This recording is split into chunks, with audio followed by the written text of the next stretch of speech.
The sun beat down mercilessly on the parched earth as Martha Prescott gripped the iron crowbar with both hands, her calico dress already soaked through with sweat, and she knew with absolute certainty that this boulder would be the death of her garden dreams if she could not move it by sundown. It was the summer of 1872 in Leavenworth, Kansas, and the heat had been unrelenting for weeks. Martha had spent 3 years on this small homestead after her father passed, leaving her the land and little else.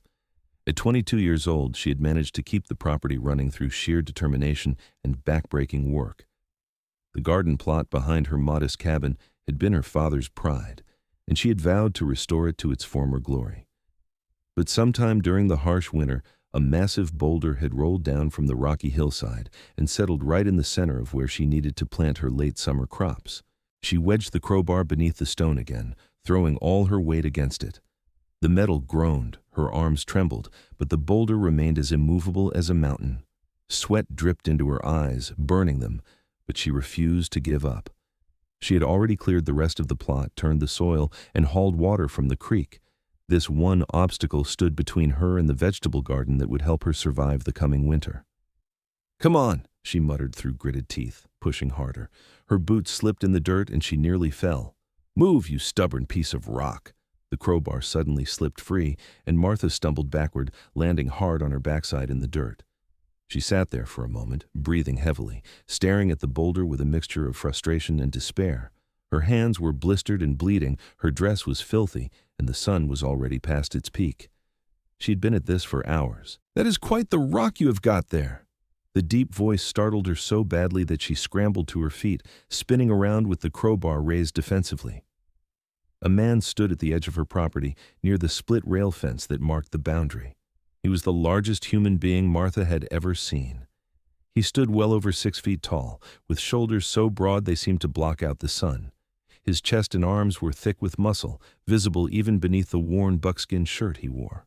Dark hair hung past his shoulders, tied back with a leather cord, and a thick beard covered the lower half of his face.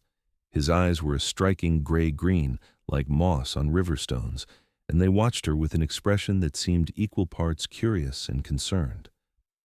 "I did not mean to startle you," he said, raising one massive hand in a peaceful gesture. "I was passing by and heard someone struggling." Martha lowered the crowbar slightly but kept her grip firm. Living alone had taught her to be cautious. "This is private property." "I know." He nodded toward the northwest. "I have a cabin about 5 miles up in the hills. Name is Marcus Vaughn. I come down to Leavenworth for supplies sometimes, and I take this route." She had heard of mountain men who lived in the more remote areas, trapping and hunting, keeping to themselves. They were a strange breed, preferring solitude to civilization. This man certainly looked the part, with his weathered buckskin clothing and the long knife strapped to his belt. "Martha Prescott," she said finally, deciding that politeness cost nothing. "And yes, this rock is quite a problem." Marcus Vaughn moved closer, and she was struck again by his sheer size. He had to weigh well over 200 pounds, all of it solid muscle. His movements were surprisingly graceful for such a large man, quiet and deliberate. He stopped a respectful distance away and studied the boulder with a critical eye. "How long has it been here?" he asked. "Since winter, I think. It rolled down from the hillside. I have been trying to move it all morning." She hated admitting defeat, but the evidence was plain enough. Marcus walked around the boulder, examining it from different angles. His hands, scarred and calloused, ran over the surface as if reading something in the stone. "It is wedged in pretty good. You have been trying to pry it up?" "What else would I do? I cannot lift it." "Neither can I," he admitted, which somehow made her feel better. "But we might be able to roll it.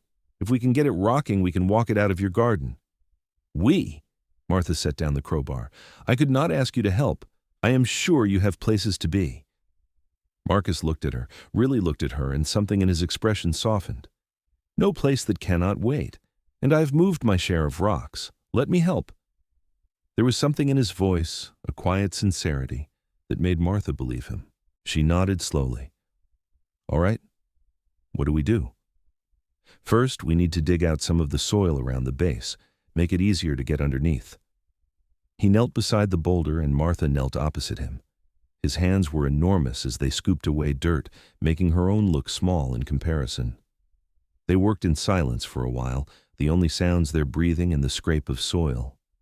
Martha found herself stealing glances at him. Up close, she could see that beneath the beard and weathered skin, he might be handsome. His hands moved with surprising gentleness despite their size, careful not to throw dirt in her direction. "Why do you live up in the hills?" she asked, partly out of curiosity and partly to break the silence. Marcus paused, considering the question. "I like the quiet, the space. After the war, I found I could not stomach towns anymore. Too many people, too much noise." "You fought?" "For the Union, Kansas regiments." His voice had gone flat, distant. "Saw things I would rather forget. The mountains help with that." Martha understood. Her father had fought too, though he rarely spoke of it. The war had ended 7 years ago, but its scars remained on the land and the people. "I'm sorry." "Not your fault," he resumed digging. "What about you? You are alone here?" "My father died 3 years ago, left me this land. I've been managing on my own since then." She said it matter-of-factly, but there was pride in her voice. It had not been easy, but she had survived. Marcus looked at her with what might have been respect. That is not a small thing. Most people could not do it. Most people have a choice. Martha brushed hair from her face, leaving a streak of dirt on her cheek. I did not. It was this or lose everything my father worked for. They continued digging until Marcus judged they had cleared enough space. He stood, brushing off his hands, and Martha did the same. Her back ached, and the blisters on her palms stung, but she pushed the discomfort aside. "Now we try to rock it," Marcus said. He positioned himself on one side of the boulder, bracing his legs wide. "Push when I do, as hard as you can." Martha took a position opposite him. On his count, they both threw their weight against the stone. At first, nothing happened. Then, slowly, Martha felt the boulder shift. It was tiny, barely perceptible, but it moved. "Again," Marcus said, and they pushed. This time the movement was greater. The boulder rocked, settled, rocked again. Marcus's face was set in concentration, the muscles in his arms and shoulders straining against his shirt. Martha pushed with everything she had, her boots digging into the soft earth. "One more," Marcus grunted, and they heaved together. The boulder tipped, balanced on edge for a heart-stopping moment, then rolled. It moved ponderously but steadily, making a deep track in the soil as it tumbled out of the garden plot and came to rest against the fence. Martha stood there, breathing hard, staring at the space where the boulder had been. Then, unexpectedly, she started laughing. It bubbled up from somewhere deep inside, partly from relief and partly from pure joy. The obstacle that had seemed insurmountable an hour ago was gone. Marcus was smiling too, she noticed. It transformed his face, making him seem younger, less fierce. "Feels good, does it not?" "It feels wonderful." Martha wiped her eyes, not sure if the moisture was from laughter or tears. "Thank you, truly. I could not have done that alone." "You're welcome." He glanced at the cleared garden plot, then at the sun. "You said you wanted to plant today." "I have seeds in the cabin. I was hoping to get them in before the day got too hot, but that clearly did not happen." She laughed again, a little ruefully. "It is still hot," Marcus pointed out, "but if you plant now, you can water them in before evening. I can help if you want. Make it go faster." Martha hesitated. She was not used to accepting help, and there was something unsettling about this large, quiet man who had appeared so unexpectedly. But she was also practical, and her hands were a mess. "I would appreciate that. Let me get the seeds." She hurried to the cabin, her mind whirling. Inside, she took a moment to compose herself, splashing water from the basin on her face. Through the window, she could see Marcus examining the garden plot, walking its perimeter. There was something careful in the way he moved, as if he was thinking about more than just planting. Martha gathered the seed packets she had purchased in town the week before. Beans, squash, carrots, turnips. Not a fancy garden, but it would provide good, solid food for the winter. She grabbed a spare pair of her father's old gloves and brought them outside. "Here," she said, offering them to Marcus. "Your hands might be tough, but seeds can be delicate." He looked at the gloves, then at her, and something warm flickered in his gray-green eyes. "Thank you." He pulled them on, and even her father's large gloves fit him snugly. They worked side by side, creating furrows in the rich soil. Marcus followed her instructions without complaint, his large hands surprisingly deft as he placed seeds at the proper intervals. The afternoon stretched long and golden around them, the heat gradually easing as the sun crept toward the western horizon. "You know gardens," Martha observed, watching him work. "This is not your first time planting." "My mother had a garden," Marcus said quietly. "When I was a boy, before she died, I used to help her. She said a man who could not grow things was only half alive. She sounds like she was wise." "She was." He finished a row and moved to the next. "I have not planted anything in years, though. Been living off game and wild plants mostly." "That must be lonely." Marcus was quiet for a long moment. "Sometimes," he admitted, "but people are complicated. Animals are simpler. The mountains do not ask questions or expect things." Martha could understand that in a way. She had found her own kind of peace and solitude, though hers was born of necessity rather than choice. "Do you ever miss it, being around people?" "Some days." He glanced at her. "Today is not one of those days." There was something in the way he said it that made Martha's heart skip. She focused on her planting, feeling suddenly self-conscious. They were strangers, and yet there was an ease to working beside him that she had not expected. He did not fill the silence with empty chatter, but he also did not make the quiet uncomfortable. By the time they finished planting, the sun was low in the sky, painting everything gold and orange. Martha straightened, pressing her hands to her lower back. Every muscle ached, but it was a good ache, the kind that came from honest work. "I need to water them," she said, looking at the neat rows of planted seeds. "There's a creek about 100 yards that way," she pointed. "I usually haul buckets, but it takes a while." Marcus surveyed the garden, then the path to the creek. "Do you have more buckets?" "3 that do not leak too badly." "Get them. We will make quick work of it together." They did. Marcus could carry 2 full buckets at once without apparent strain, while Martha managed 1. They made trip after trip, soaking the freshly planted garden until the soil was dark and moist. By the time they finished, true dusk was falling, and the first stars were appearing in the darkening sky. Martha set down her last bucket and realized she was exhausted. Her arms trembled, her legs felt like water, and she probably looked like something the cat dragged in. But the garden was planted and watered, a task she had thought would take her days if she could manage it at all. "I do not know how to thank you," she said, looking up at Marcus. "You have given me your whole day." It was a good day. He removed the borrowed gloves and handed them back to her. "Better than most I have had in a while." "At least let me feed you. It is the least I can do. I have stew from yesterday and bread." Marcus hesitated, and for a moment Martha thought he would refuse. Then he nodded slowly. "I would like that." The cabin was small but tidy, a single room with a sleeping loft. Martha had kept it much as her father had left it, with rough-hewn furniture and simple decorations. She lit the lamps and stirred up the fire in the stove, while Marcus waited politely by the door, seeming unsure whether to enter. "Come in and sit," Martha said, gesturing to the table. "Make yourself comfortable." He moved inside, and the cabin suddenly felt much smaller. Marcus had to duck slightly to avoid the ceiling beams, and when he sat at the table, his knees barely fit underneath. Martha ladled stew into bowls and cut thick slices of bread, acutely aware of his presence. They ate in companionable silence for a few minutes. The stew was simple, just rabbit and vegetables, but Marcus ate like a man who appreciated good food.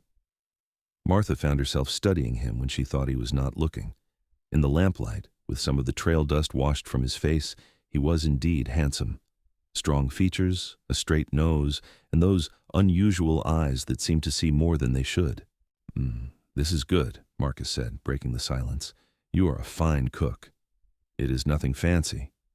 "Does not need to be fancy to be good." He sopped up gravy with his bread. "I mostly eat things roasted over a fire. This is a treat." "Do you ever think about living differently?" Martha asked. "Coming back down from the mountains?" Marcus considered the question seriously. "Sometimes, but I'm not sure I remember how anymore. It has been 5 years since I went up there, 5 years of talking mostly to myself and the occasional passing trapper." "That's a long time to be alone." "It is." His eyes met hers across the table. "But I suppose you understand that." Martha nodded. "I do, though I come into town more often than you seem to, once a month at least for supplies and to sell what I can." What do you sell? Eggs, mostly. I have chickens. Sometimes I take in mending or laundry if people need it. It was not glamorous work, but it kept her fed and the property taxes paid. You are resourceful. There was admiration in his voice. I have had to be. Martha pushed her empty bowl away. After my father died, there were people who thought I should sell the land and move to town, find work as a seamstress, or marry someone who could take care of me. But this is my home. I was born in this cabin. I could not just give it up. I am glad you did not. Marcus's gaze was steady, intense. The world needs more people who know what matters and hold on to it. Something in his tone made Martha's breath catch. The lamplight flickered between them, and she was suddenly very aware that they were alone, that she barely knew this man, and yet something felt right about having him here. It was a dangerous feeling. It is getting late, she said, standing to clear the dishes. You probably want to get back to your cabin before full dark. Marcus stood as well, and the room felt even smaller. Actually, I was thinking I might camp nearby tonight, if you do not mind. Head back in the morning. Why? The question came out more sharply than she intended. Because you are a woman alone, and I am a stranger who just happened by. I am not sure what kind of man I would be if I just walked away without making sure you are safe through the night. He held up his hands. I will camp well away from the cabin. You will barely know I am there, but I would rest easier knowing you are protected. Martha wanted to bristle at the suggestion that she needed protecting. She had been managing fine on her own, but the truth was, his presence did make her feel safer.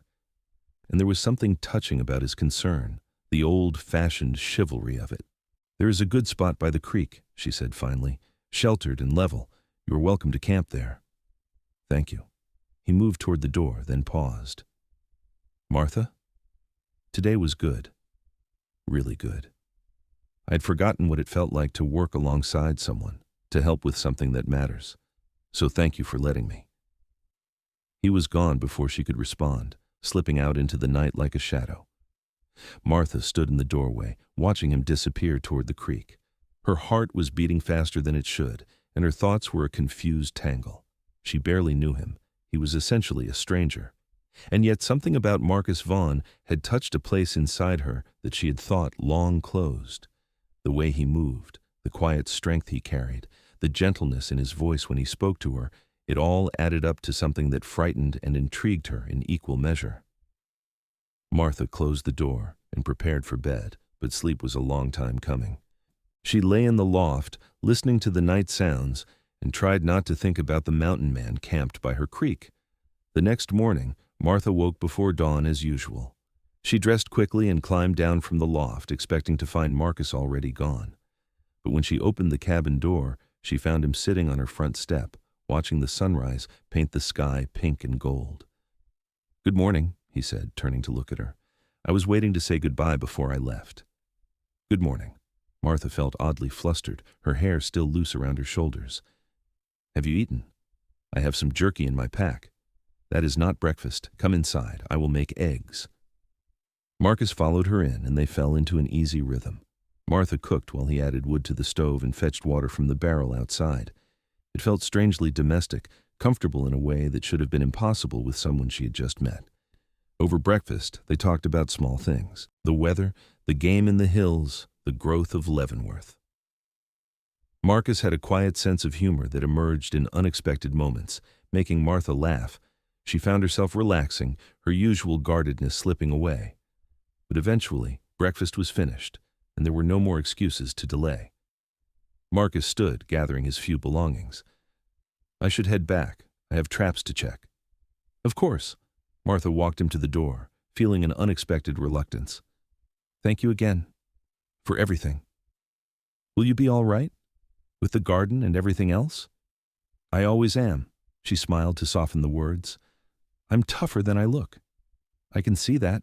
Marcus hesitated on the threshold, as if he wanted to say something more. Finally, he simply said, Goodbye, Martha Prescott. It was good to meet you. Goodbye, Marcus Vaughn. She watched him walk away, his long stride eating up the distance. Within minutes, he had disappeared into the tree line. Martha stood in her doorway for a long time, feeling an emptiness she had not expected. The cabin seemed quieter than usual, lonelier. The next few weeks passed in a blur of work. The garden sprouted, tiny green shoots pushing through the dark soil, and Martha tended it faithfully. She fed her chickens, hauled water, mended fences, and kept the cabin clean. It was the same routine she had followed for 3 years, and yet somehow it felt different now, smaller, lonelier. She tried not to think about Marcus, but he kept slipping into her thoughts at odd moments. When she passed the spot where the boulder had been, she remembered the strength in his arms as he pushed. When she watered the garden, she thought of him carrying those heavy buckets as if they weighed nothing. When she sat alone at her table for meals, she remembered the way he had filled the space across from her. It was foolish. He was a mountain man who lived 5 miles away, and probably had not thought of her once since he left. She was just a woman he had helped one afternoon, a moment of kindness in his solitary life, nothing more. But 2 weeks after that first meeting, Martha was gathering eggs from the chicken coop when she heard footsteps. She turned, her heart leaping, and there was Marcus, emerging from the trees with a brace of rabbits over his shoulder. "Hello," he said, and there was something uncertain in his expression, as if he was not sure of his welcome. "Hello." Martha clutched the egg basket, afraid she might drop it. "What brings you by?" "I was hunting nearby and got lucky. Thought you might like some fresh meat." He held up the rabbits. "If you want them, that is. I do not mean to impose." "You are not imposing." Martha set down the basket before she could do something foolish. "I would love them. Thank you." Marcus handed over the rabbits, already cleaned and dressed. Their fingers brushed in the exchange, and Martha felt a jolt like lightning. From the way his eyes widened slightly, he felt it too. "Your garden is growing well," he observed, looking past her to the neat rows of green. "It is, thanks to you." She paused, then made a decision. "Have you had lunch?" "I was about to make something." "I do not want to be a bother. You brought me rabbits. The least I can do is feed you." He smiled, that transformative expression that made him seem almost boyish. "Then yes, I would like that." They fell back into the easy companionship of their first meeting. Martha cooked while Marcus made himself useful, and they ate together at her small table. The conversation flowed more easily now, both of them more comfortable. Marcus told her about tracking a black bear through the high country, and Martha described the time one of her hens fought off a fox. When the meal was finished, Marcus helped with the dishes without being asked. Then, instead of leaving, he looked at her garden again. "You have weeds starting. Mind if I help you pull them?" Martha did not mind at all. They spent the afternoon working in the garden together, the summer sun warm on their backs. Marcus asked questions about the plants, and Martha answered, surprised by how much she remembered from her father's teaching. At one point, their hands reached for the same weed, and they both laughed at the collision. "I think you got it," Marcus said, pulling back. "We can share." Martha's response was light, teasing, and she was rewarded by his grin. When the sun started to sink, Marcus reluctantly announced he needed to leave. "I do not want to travel the hills in full dark." "Of course." Martha walked him to the tree line, not wanting the day to end. "Will you come back? When you are in the area again?" Marcus turned to look at her, his expression serious. "Would you want me to?" "Yes." The word came out more firmly than she intended. "Yes, I would." Something bright and warm lit his eyes. "Then I will. In a few days, maybe. If that's all right." "It is more than all right." He reached out as if to touch her face, then seemed to think better of it and dropped his hand. "Goodbye, Martha." "Goodbye, Marcus." After that, he came regularly. Every few days, Marcus would appear with some offering fresh meat, wild berries, a fox pelt for her to trade, and each time he would stay a little longer. They worked together on projects around the homestead, talked over meals, and slowly, carefully began to know each other. Martha learned that Marcus had been a scout during the war, that he had a younger sister back east who rode him occasionally, that he could identify any track or sign in the forest. Marcus learned that Martha loved to read but had only a handful of books, that she sang while she worked when she thought no one was listening, that she was afraid of very little but terrified of failing to keep her father's land. Neither of them spoke about what was growing between them, but it was there in every shared glance, every accidental touch, every moment that stretched too long. Martha found herself thinking about him constantly, waiting for his visits with an anticipation that both thrilled and frightened her. And from the way Marcus looked at her with a hunger that went beyond physical need, she knew he felt the same. It was a month after their first meeting when things changed. Marcus arrived in the late afternoon, but this time he had nothing with him. He looked troubled, his usual calm disturbed. "What is wrong?" Martha asked immediately. "There are men in the hills," Marcus said. 4 of them, maybe 5. They have been up there for a week camping, watching the trails. I do not like the look of them." "What kind of men?" "The bad kind. Rough, armed, and careful to stay hidden. I think they might be outlaws, lying low after a job." He looked at her cabin, at the isolated location. "I'm worried about you being out here alone. If they come down this way and see a woman by herself—" He did not need to finish the sentence. Martha understood the danger. "What should I do?" "You could go to town for a while, stay with someone until those men move on, and leave my home undefended. They would steal everything I own." Martha shook her head. "No, I'm staying." Marcus's jaw tightened.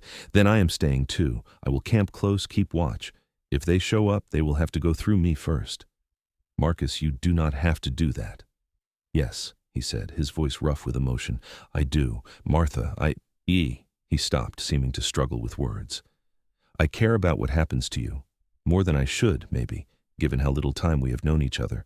But I do. And I will not leave you unprotected." Martha's heart pounded. "I care about you too." The words hung between them, heavy with meaning. Marcus took a step closer, and Martha did not back away. His hand came up slowly, giving her time to move, and then his rough palm was cupping her cheek with infinite gentleness. "Tell me to go," he said quietly.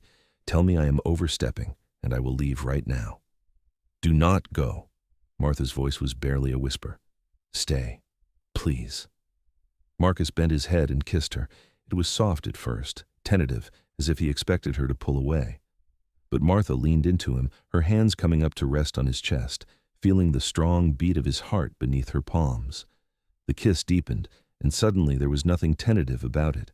It was heat and hunger, and months of loneliness burning away in the connection between them. When they finally broke apart, both breathing hard, Marcus rested his forehead against hers. "I have wanted to do that since the day I met you." "I'm glad you finally did," Martha smiled, feeling dizzy with happiness and desire. "But we need to be practical." Marcus stepped back, though he kept hold of her hands. "Those men are a real danger. Let me set up camp close to the cabin. I will keep watch at night. During the day we stay together. Do not go anywhere alone." "All right," Martha squeezed his hands. "But you are not camping out in the weather. There is a barn. It is small, but it is shelter. You can sleep there. I do not want to impose. You are protecting me. That is not imposing. It is—" She searched for the right word. "It is what someone does when they care." So Marcus moved into her barn, creating a simple camp in the empty space where she had once kept a milk cow. He kept his things minimal, just his bedroll and pack, but his presence made Martha feel safer than she had in years, and more aware, too, of how much she wanted him closer still. They fell into a new routine. Marcus would check the hills at dawn and dusk, making sure the outlaws had not moved closer. During the day, they worked together on the homestead, finding projects to share, and in the evenings, they would sit together on Martha's front step, watching the stars come out and talking about everything and nothing. It was during one of those evening talks that Marcus finally told her about the war. "I was 18 when I enlisted," he said, his voice distant. "Thought I was going to be a hero, save the Union, make my mother proud. I did not know anything about war, about what it really meant." Martha stayed quiet, letting him speak at his own pace. "I was a good scout. I could move quiet, see things others missed. So they sent me ahead into enemy territory to spy out positions and report back. I saw things." He paused, his jaw working. "I saw what men can do to each other when they stop seeing the other side as human. The killing was bad enough, but it was the cruelty I could not stomach. The things done for no reason except meanness." "I am sorry," Martha said softly. "After the war ended, I tried to go back to normal life. Got a job in town, worked in a mill, but I could not handle it. All those people, all that noise. I kept waiting for something bad to happen, kept seeing enemies in every stranger's face. One day, I just walked away, went up into the mountains and did not come back. He looked at her. Until I met you. What changed? You did. Marcus took her hand, threading his fingers through hers. When I saw you struggling with that boulder, so determined, so strong, something woke up in me that I thought had died. I wanted to help. I wanted to be near you, and every time I am with you, I feel more human, more alive. Martha's eyes stung with tears. You make me feel less alone. For 3 years, I have been surviving, just getting through each day. But when you are here, I am not just surviving. I am living. Then let me stay, Marcus said urgently. Not just until those outlaws leave. Let me stay and help you with this place. Let me be part of your life. What about your cabin in the mountains? It is just a cabin. You are home. Martha threw her arms around him, and Marcus held her tight, his face buried in her hair. They stayed like that for a long time, wrapped in each other under the stars. That night, Marcus kissed her again before he went to the barn, and Martha went to bed feeling like her heart might burst from happiness. She was falling in love with him, had probably been falling since that first day, and the knowledge was both thrilling and terrifying. 2 days later, the outlaws came. Martha was in the cabin preparing lunch when Marcus burst through the door, his expression grim. 5 men riding down from the hills. They are headed this way. Fear spiked through her. What do we do? You stay inside. Bar the door after I go out. If things go bad, if I tell you to run, you go out the back window and head for town as fast as you can. Do you understand? Marcus, I cannot just leave you. Yes, you can, and you will if I tell you to. He gripped her shoulders, his eyes intense. Promise me, Martha. I promise. The words tasted like ash. Marcus nodded, grabbed his rifle from where it leaned by the door, and went outside. Martha barred the door behind him, then moved to the window where she could watch. The 5 men rode into the clearing in front of the cabin, their horses tired and dusty. They were rough-looking, unshaven, with hard eyes and weapons prominently displayed. The leader, a broad-shouldered man with a scar across his cheek, pulled his horse to a stop when he saw Marcus standing in the middle of the yard. Well now, the scarred man said, grinning. Looks like this place is not as empty as we thought. It is occupied, Marcus said calmly, and you are not welcome. Keep riding. Not very friendly, are you? The man made a show of looking around. This your place? Does it matter? I'm telling you to leave. What if we do not want to? One of the other men spoke up, a thin fellow with mean eyes. What if we are tired and want to rest somewhere comfortable, maybe eat some home cooking? His gaze went to the cabin, and Martha shrank back from the window. Then you picked the wrong place. Marcus's voice had gone cold, deadly. This is your only warning. Ride on right now, or things will get unpleasant. The scarred man laughed. There are 5 of us and 1 of you, friend. Maybe you should think about those odds. I have. Marcus raised his rifle, the movement smooth and unhurried. Question is, have you thought about which one of you dies first? Because it will be you. He nodded at the leader. Before your friends even clear their holsters, you will be dead. Is whatever you are planning worth that? The laughter died. The outlaws exchanged glances, clearly reassessing. Martha held her breath, her heart hammering. We do not want trouble, the scarred man said, though his tone had lost its bravado. Just looking for a place to water our horses. Creek is that way. Marcus jerked his head. Water your horses and go. Do not come back. There was a long, tense moment. Then the leader pulled his horse's head around. Come on, this place is not worth the trouble. The 5 men rode off, but not toward the creek.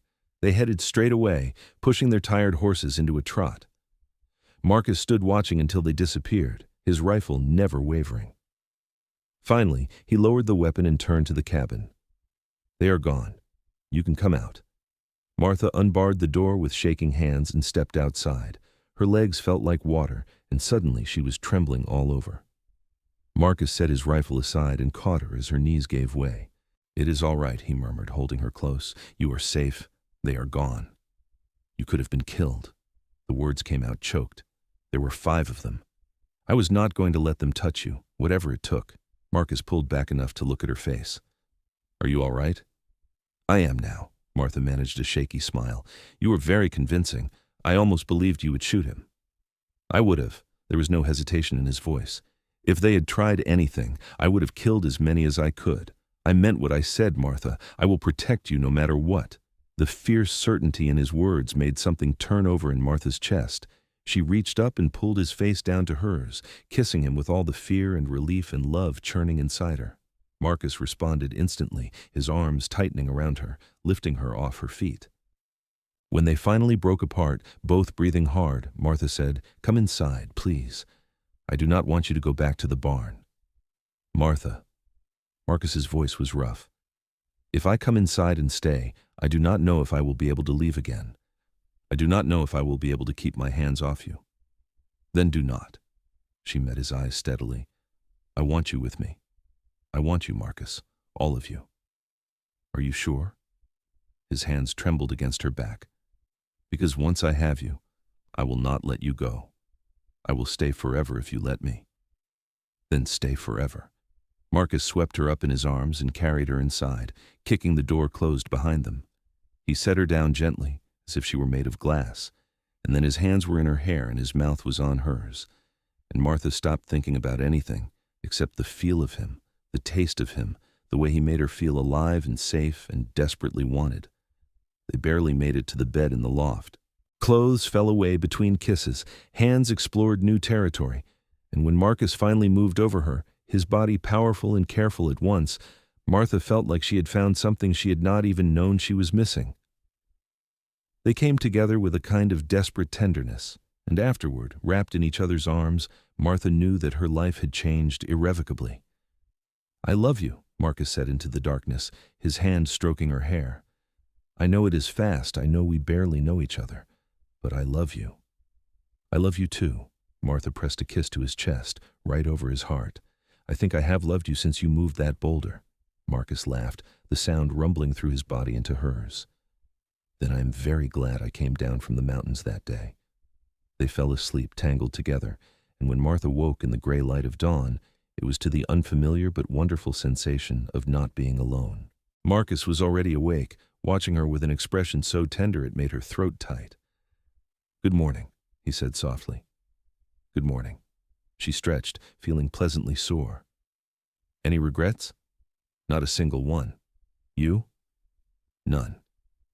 Martha ran her hand over his chest, marveling at the solid strength of him. "But we probably need to talk about what happens next. I want to marry you." The words came out firm, certain. "If you will have me. I know I'm not much of a catch. I do not have money or property, just a cabin in the hills and whatever I can trap or hunt. But I will work this land with you. I will protect you, and I will love you every day for the rest of my life." Martha's eyes filled with tears. "You are everything I could want. Yes, yes, I will marry you." Marcus kissed her deeply, and it was a while before they continued the conversation. "We should do it soon," Martha said later, as they lay in the warmth of the morning sun streaming through the window. "I do not want to wait." "Neither do I. We could ride into Leavenworth today, find a preacher." "What about your cabin?" "I will go up and get my things, bring them down here. This is a better place anyway, closer to town, with the garden and the chickens. We can make a good life here." Marcus propped himself up on one elbow. "Unless you want to sell and go somewhere else? Start fresh?" "No," Martha was certain. "This is my home, our home now. I want to stay." "Then we stay." They rode into Leavenworth that afternoon, Martha in her best dress and Marcus in his cleanest buckskins. The town was busy, as always, with freight wagons rumbling through and soldiers from Fort Leavenworth on leave. They found the small church on the edge of town, and the preacher, a kind-faced man named Reverend Holt, agreed to perform the ceremony. "Do you have witnesses?" he asked. Martha hesitated. She knew people in town, but not well. She had kept herself isolated for so long. But Marcus went to the door and called out to two men passing by, asking if they would stand as witnesses for a wedding. The men, amused and touched by the obvious love between Marcus and Martha, agreed. The ceremony was short and simple. Marcus spoke his vows in a strong, clear voice, promising to love and protect Martha for all his days. Martha repeated the words, her voice trembling with emotion. When Reverend Holt pronounced them married, Marcus kissed her thoroughly, making their impromptu witnesses laugh and clap. They spent what little money they had on supplies for a celebratory meal, then rode back to the homestead as the sun set, husband and wife. It felt like a dream, everything happening so fast, but Martha had never been more certain of anything in her life. That night, they lay together in the loft, and Marcus told her about his plans for the homestead.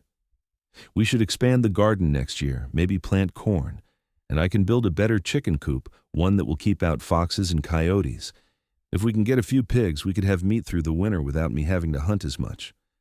"You have been thinking about this." Martha smiled in the darkness. "I've been thinking about it since the second time I came to visit.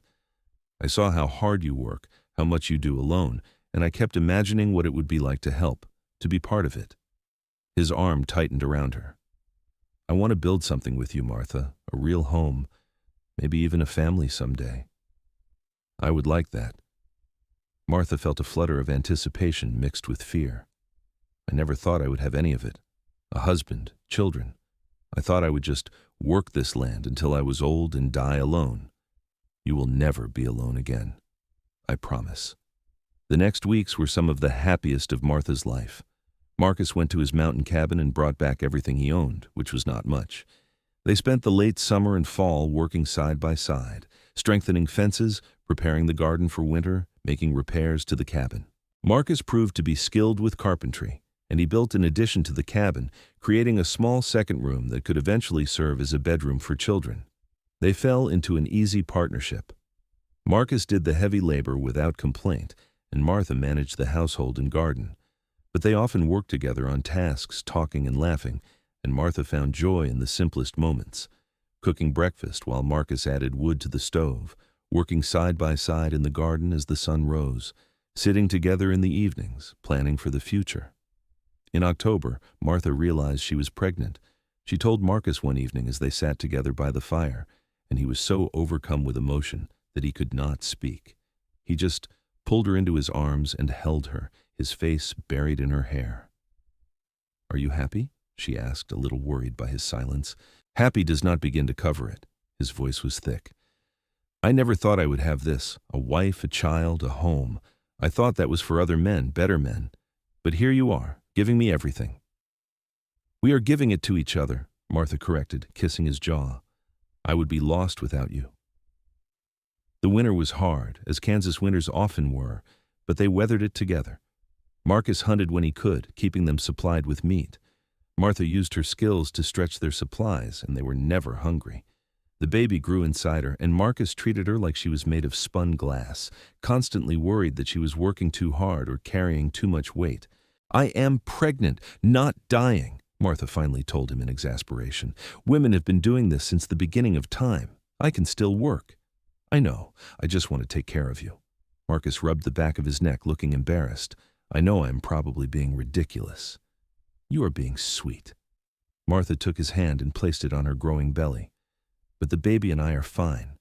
We are strong." Marcus's face softened as he felt the slight swell of her stomach. "I hope the baby is like you, strong and stubborn and fearless. I hope the baby is like you, kind and protective and good." As winter gave way to early spring, Martha's belly grew round and prominent. Marcus doted on her shamelessly, bringing her wild flowers when he could find them, rubbing her aching feet in the evenings, making her rest when she pushed herself too hard.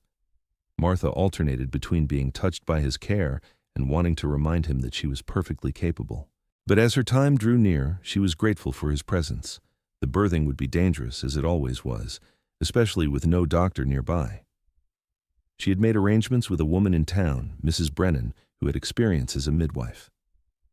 When Martha's pains began one mild April morning, Marcus rode like fury to fetch her. Mrs. Brennan arrived within a few hours, calm and capable. She shooed Marcus out of the cabin with instructions to boil water and stay out of the way.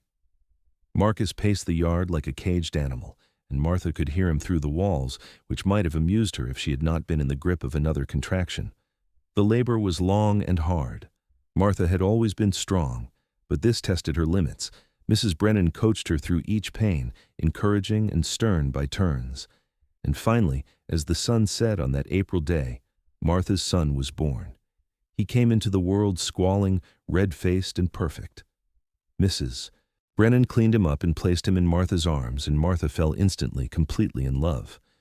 "He is beautiful," she whispered, tears streaming down her face. "He is indeed." Mrs. Brennan smiled. "Now let me get you cleaned up, and then we will let that father of his come in.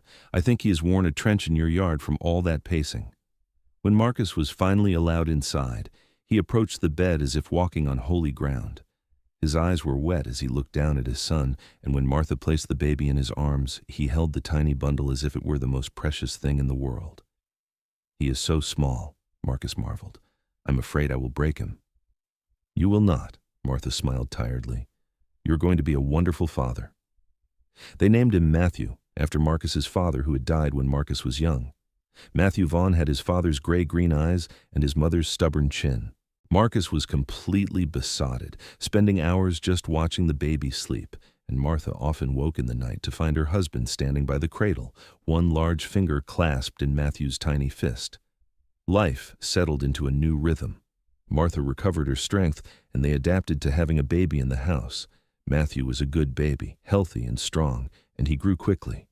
Marcus proved to be a natural father, patient and gentle despite his size. He would walk the floor with Matthew when the baby fussed, singing old songs in a surprisingly good voice. As spring turned to summer, they planted the garden again, this time with Matthew in a basket nearby. Marcus had plans for improving the homestead, and he worked on them whenever he could spare time from the necessary daily tasks. He built a larger chicken coop and a small barn to replace the old one. He cleared more land for planting.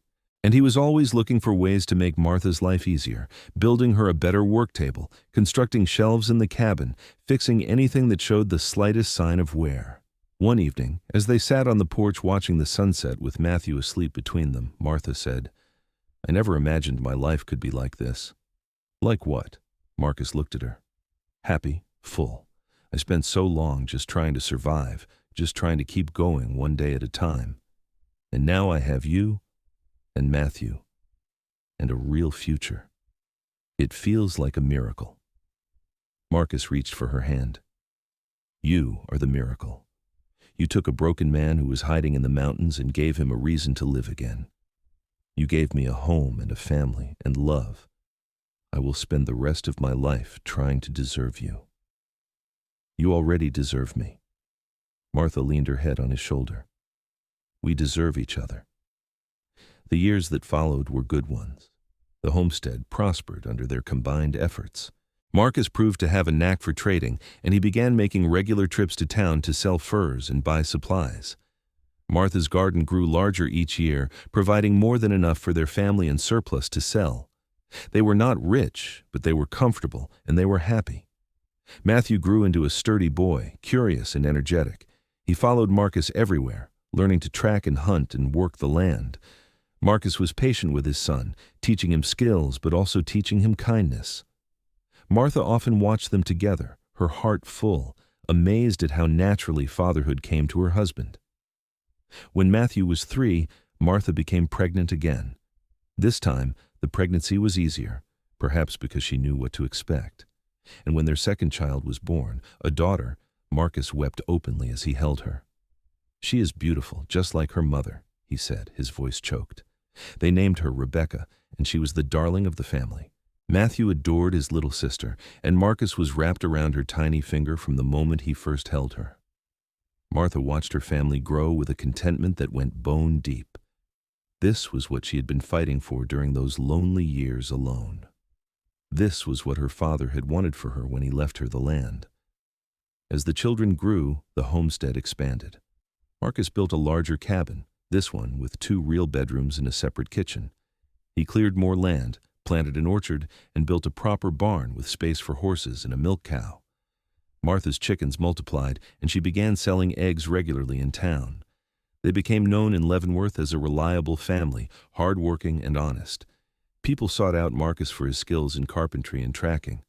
Martha took in sewing when she had time, and her stitch work was prized. They made friends, became part of the community, and their children thrived. One day, when Matthew was 7 and Rebecca was 4, Martha found Marcus standing in the garden, looking out over the land.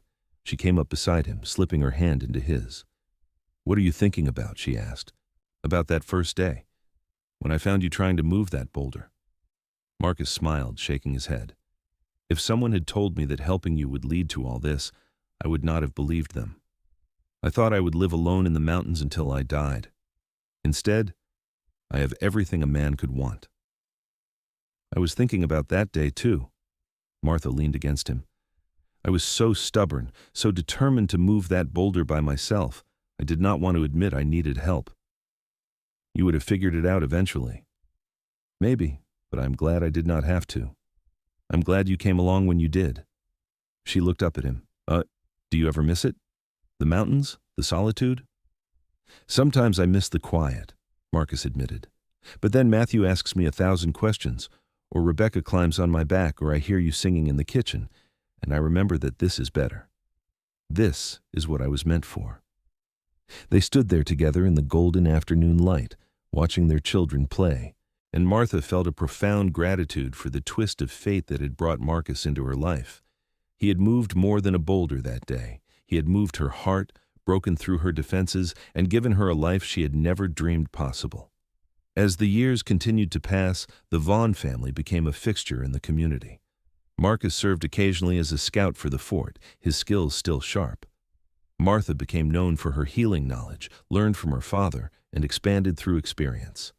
Their children grew healthy and strong, and in time, Matthew began showing signs of his father's skill with tracking, while Rebecca inherited her mother's determination. When Matthew was 10 and Rebecca was 7, Martha gave birth to their third child, another son they named Daniel. Marcus was as tender with this baby as he had been with his first, and Martha marveled at how he never seemed to run out of love. If anything, he had more to give with each child. Life was not always easy. There were hard winters and dry summers, illnesses and accidents, but they faced everything together, and that made all the difference. Marcus's strength was not just physical, but emotional. When Martha despaired over a failed crop, he reminded her of all they had accomplished. When Marcus woke from nightmares about the war, Martha held him until the memories faded. One particular evening stood out in Martha's memory. It was autumn, and the air had turned crisp. They sat together on the porch after putting the children to bed, wrapped in a quilt, watching the stars emerge. "Do you remember what you said to me the night those outlaws came?" Martha asked. Marcus thought for a moment. "I said a lot of things that night. You said I was home, not the cabin or the land, but me." "I remember." His arm tightened around her. "It is still true. Wherever you are, that is home for me." "It works both ways," Martha said softly. "You are my home too, my safe place." They sat in comfortable silence, the kind that only comes after years of companionship. Then Marcus said, "I never told you about what happened after the war, why I really went to the mountains." Martha stayed quiet, sensing he needed to speak. "I had dreams," Marcus continued, "terrible dreams about the things I had seen, the things I had done, and I was angry all the time at everyone and everything. I got into fights, pushed away anyone who tried to help. My sister was the only one who did not give up on me, but even she could not reach me. What changed? I nearly killed a man over nothing, a stupid argument in a bar. I had my hands around his throat, and I saw the life going out of his eyes, and suddenly I was back in the war. I realized I had become the thing I hated, so I left. I went to the mountains to get away from people before I hurt someone else."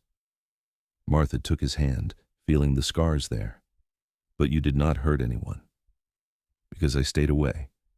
But I also stopped living. I existed, that is all. I hunted and trapped, and tried to forget, but I was not alive. Not really." He turned to look at her, his eyes gleaming in the darkness. "You brought me back to life, Martha. You and the children. You gave me a reason to be human again." "You gave yourself that reason," Martha corrected gently. "When you chose to help me that day, when you chose to stay, when you chose love over isolation. That was you, Marcus. You saved yourself. I just gave you a place to do it." Marcus pulled her close, and they sat that way for a long time, two people who had found each other against all odds and built something beautiful from their brokenness. The children continued to grow.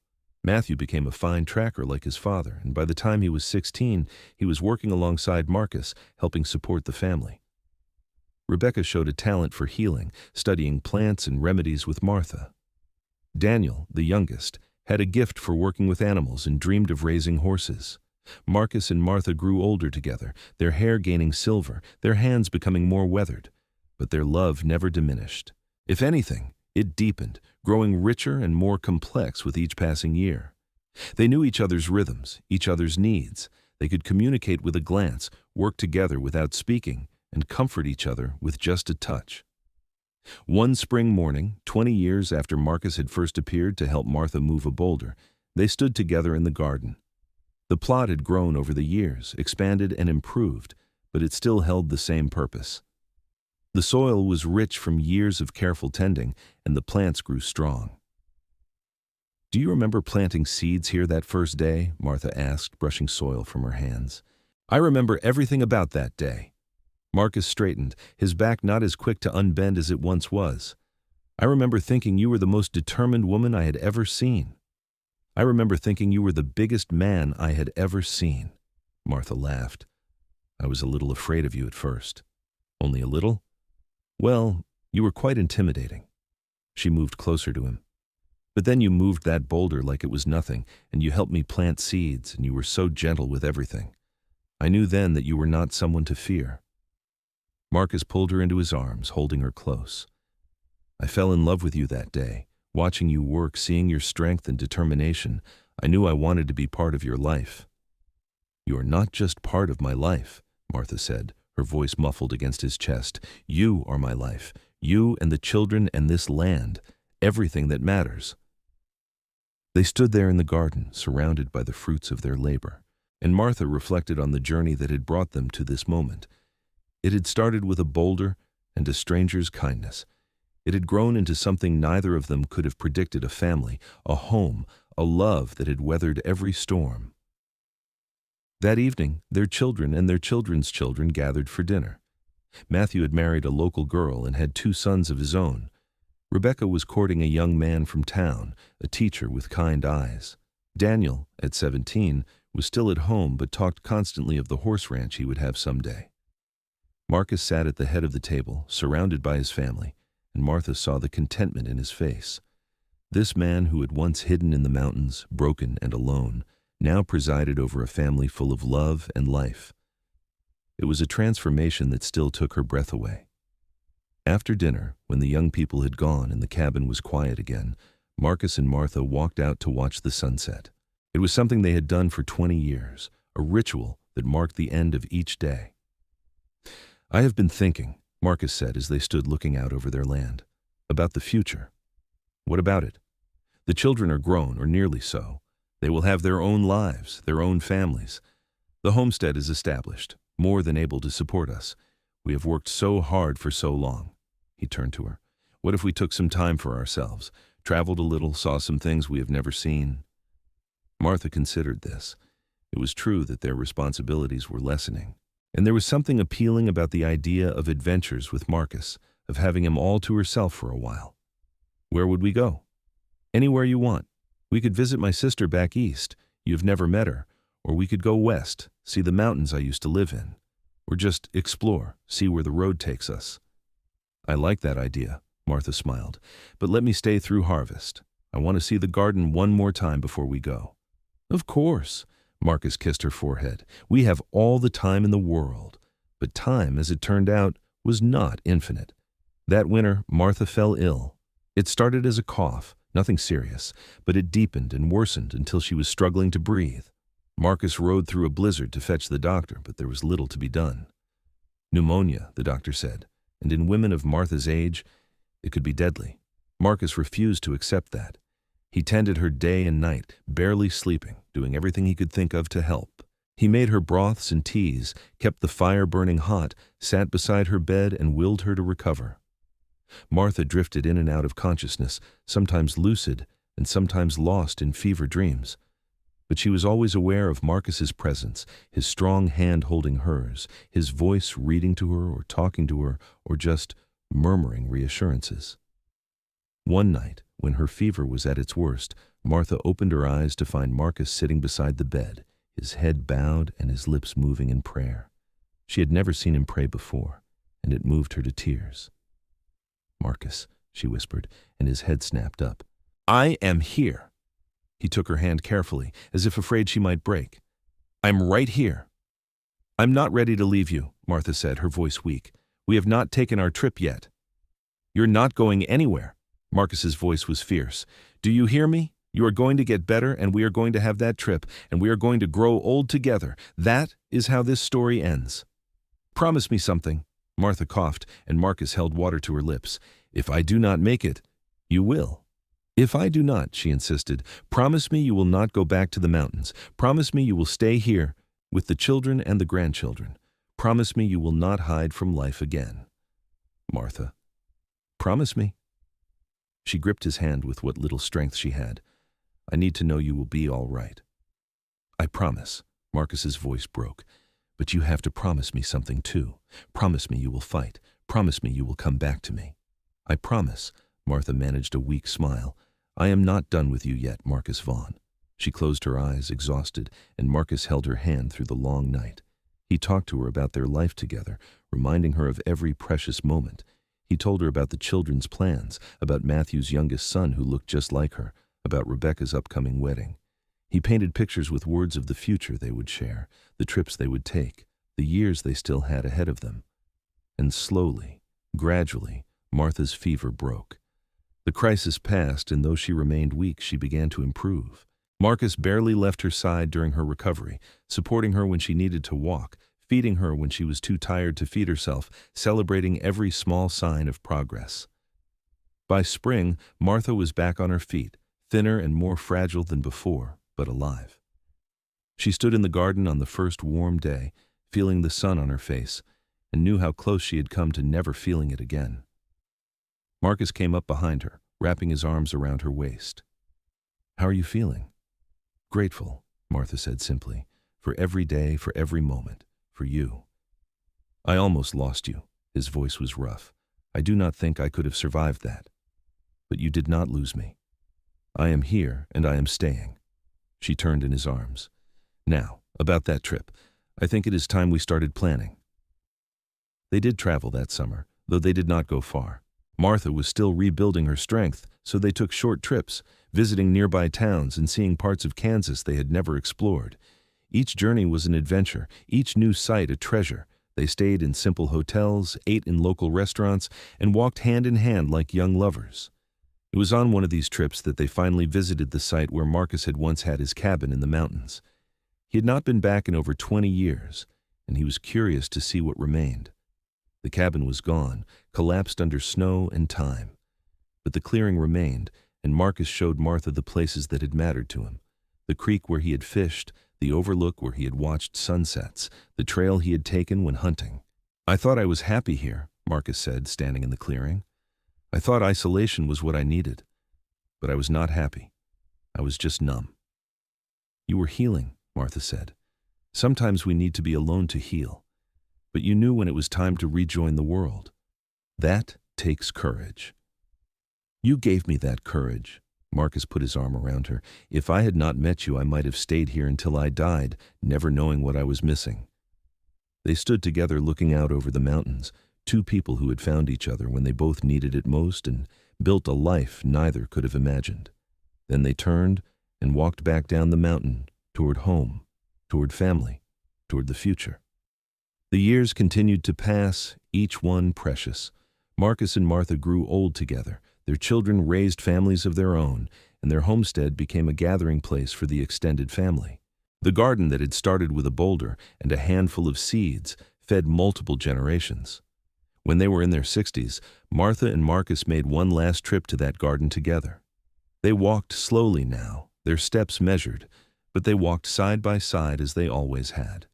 They stood where the boulder had been, where Marcus had first helped Martha plant seeds, and they remembered. "Can you believe it has been 40 years?" Martha asked, leaning on Marcus's arm. 40 years since the best day of my life," Marcus agreed. He looked at the garden, lush and productive, then at the cabin, enlarged and improved, then at his wife, beloved and irreplaceable. "We have done well, Martha Vaughn." "We have?" Martha smiled up at him. "We have done very well indeed." They lived well into their 70s, rare for their time and place. They were there for Rebecca's wedding and for the birth of her children. They saw Matthew become a respected guide and Daniel establish his horse ranch. They held great-grandchildren in their arms and passed down stories of the old days.